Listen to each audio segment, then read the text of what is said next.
Hey everybody, Nick Espinoza, your chief security fanatic here, and today we are talking about the next online political war, and that is your Facebook profile picture. If you think about it, that is actually some very serious real estate in the online world, and essentially it is the entry point into your profile to see the world, but I swear, or for the world to see you rather, but I swear it feels like there is no rest for the political divide in this country. Now, this is coming from CNBC.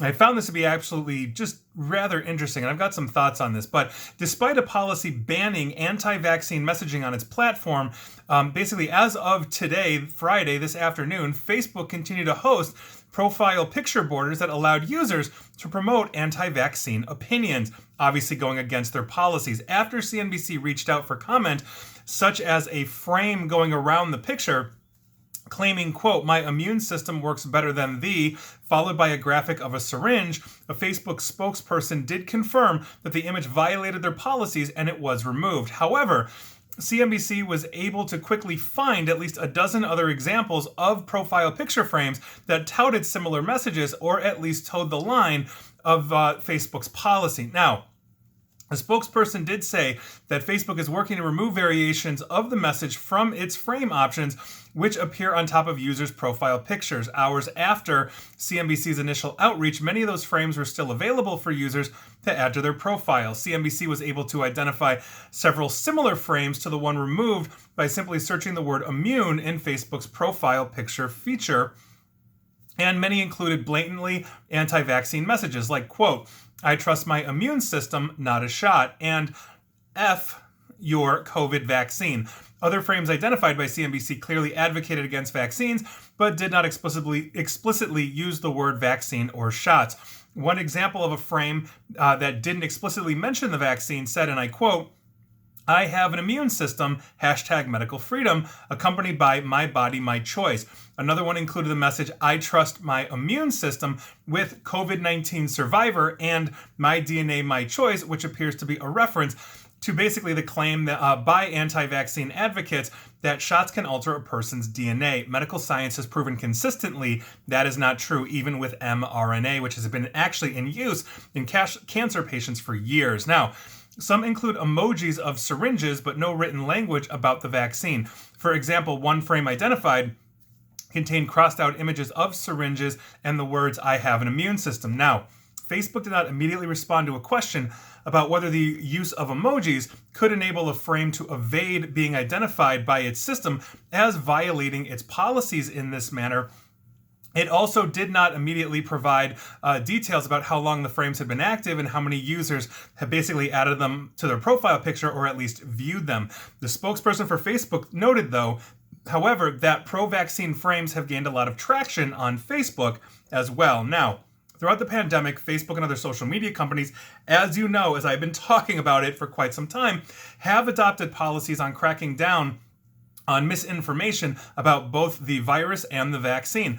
Facebook has a lengthy guide to the type of anti-vaccine content it bans from its site, which includes a prohibition on, and I quote, "claims that something other than a COVID-19 vaccine can vaccinate you against COVID-19. That I believe is in reference to the hydroxychloroquine situation, if you remember that early on in the pandemic, with President Trump claiming that hydroxychloroquine would be an alternative that we have not really vetted for use for the or for the virus that could help, and I believe medical science proved that incorrect.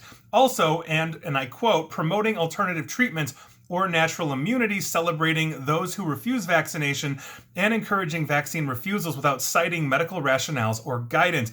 Meaning, what Facebook is trying to do is walk this line between, if you have serious doubts, with the vaccine, and you basically have medical evidence to prove that or back that up, you can have that discussion. But if you're blatantly saying, "I have no real evidence, but screw the vaccine in any which way, shape, or form," Facebook is not a fan of that, and they're going to take it down and possibly, I'm guessing, you put you in Facebook jail for an amount of time, and I'm assuming habitual offenders probably might get punted from the platform as well.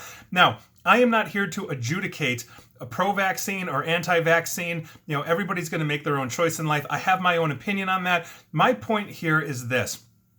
We are living, obviously, as I've mentioned before, in a divided time.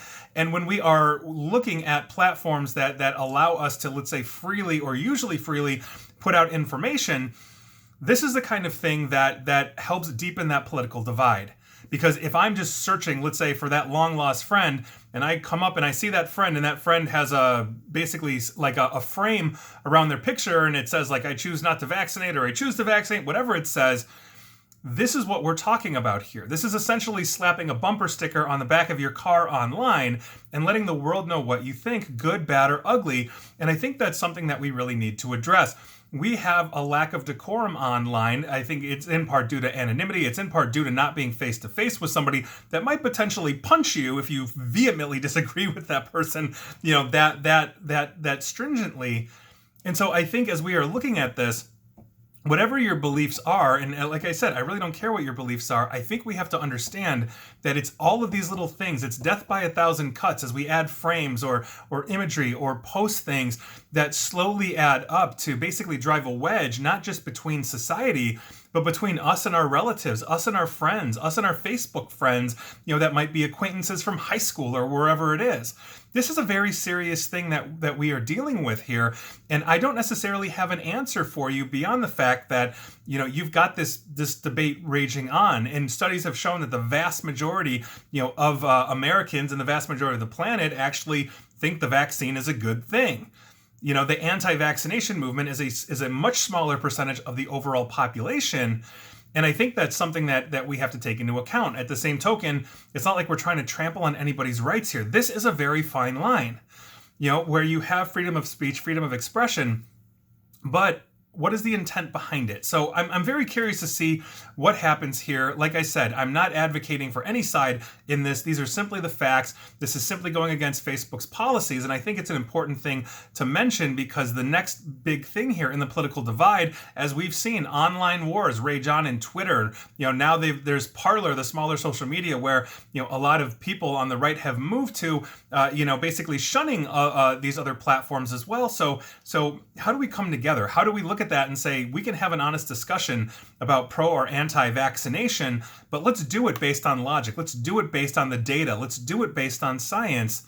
And I think that's something to consider, because simply a one-word thing that says I trust this or I don't trust that really sends a shot across the bow to everybody else as you are essentially drawing a line and digging in. And I think that's a very serious problem. So that is your news of the day, man. Let's just all be cool with each other, please. And please like, share, follow me here on Facebook and Twitter at NickAESP. And please feel free to subscribe to me at YouTube as well. And as always, stay safe and stay online. Thanks, everyone.